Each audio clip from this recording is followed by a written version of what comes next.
Good afternoon, ladies and gentlemen. All protocol observed. This is a very hard act to follow after these very inspiring remarks, but also because I always consider myself a minority, and yet again I'm a minority here as a non-religious spiritual believer from Luxembourg. It gives me a really great pleasure to be here today and to speak about a subject that I am personally very passionate about our shared values that make up who we are and that make up our identity. Now, let me start by beginning with a quote from Jawaharlal Nehru, who said that culture is the widening of the mind and of the spirit, end of quote. Now, I introduce here the element of culture because it is through that we derive our identity and a personal sense of belonging. We feel that we belong in a group when we have shared values and norms which are communicated to others through interactions with them, and hence the sense of shared identity is complete. Now, I want to say here that in my own leadership model as a leadership coach, I consider that what makes us the being with a capital B is a pyramid of 3 layers.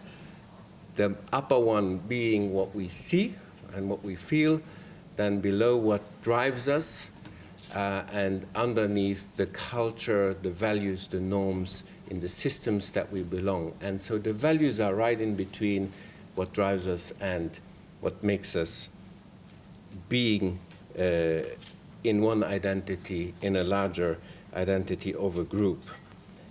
Now, that theme of this conference couldn't be more apt in today's world, where, as we said, there is scarcity of true leadership and a leadership that is devoid of selfishness, of division, and a leadership that should be for moral authority and transformation.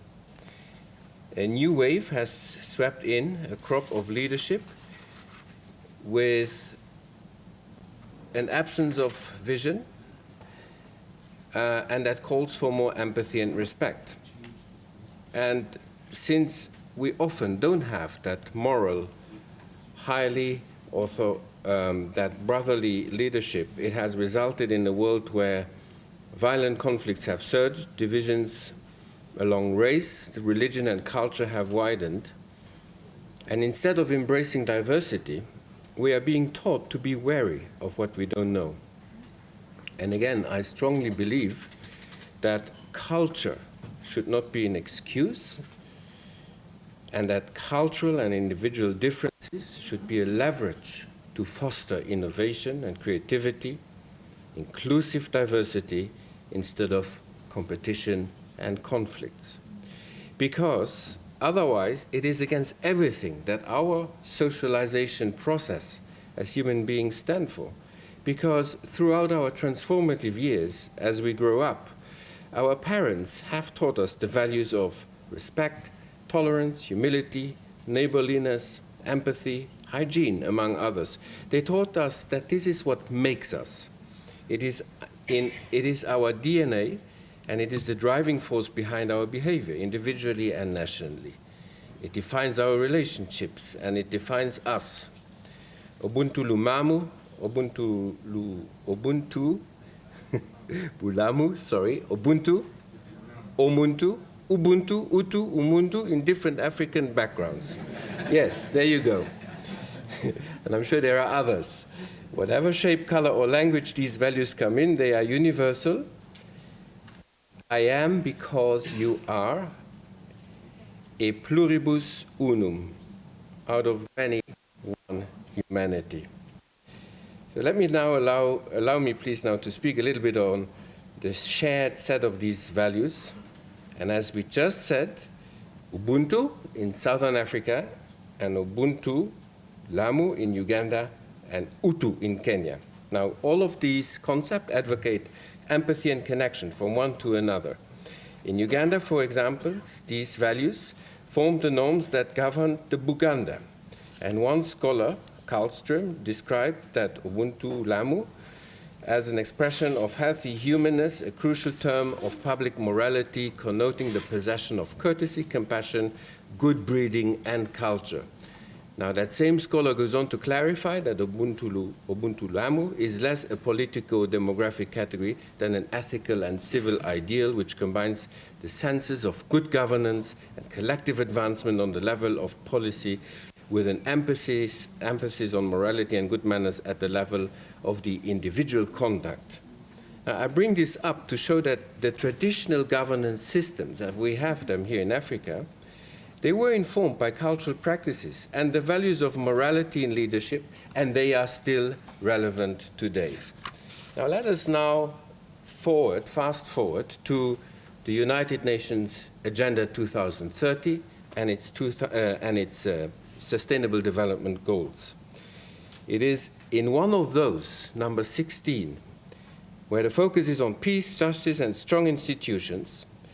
And the African Union Agenda 2063, Aspiration 4, recognizes the existence of peaceful societies as fundamental as the development of Africa is taking shape.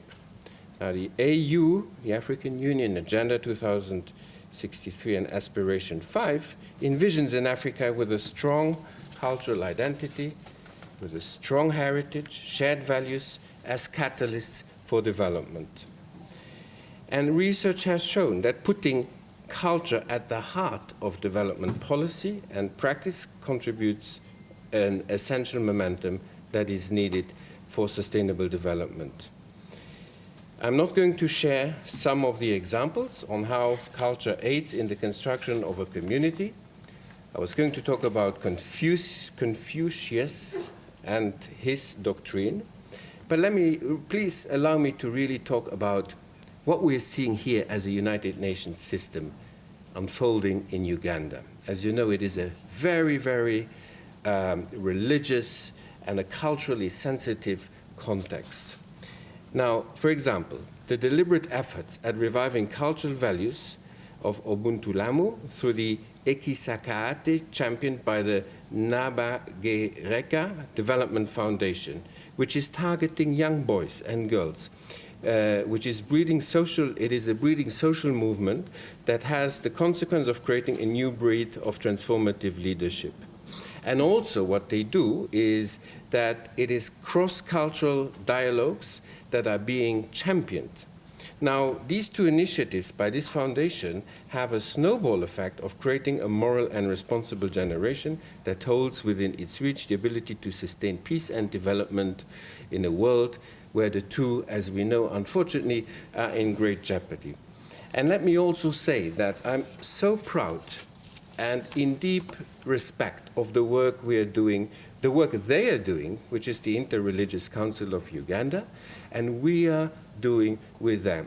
Now, you can imagine that some of the members of the Interreligious Council and the United Nations have diverging views on how to stop teenage pregnancy, right? So, but we are looking at not the approach, but the problem, and really see how we can complement each other and come together for the sake of the young girl that we need to invest in. I will end by quoting the former President of the United States, Jimmy Carter.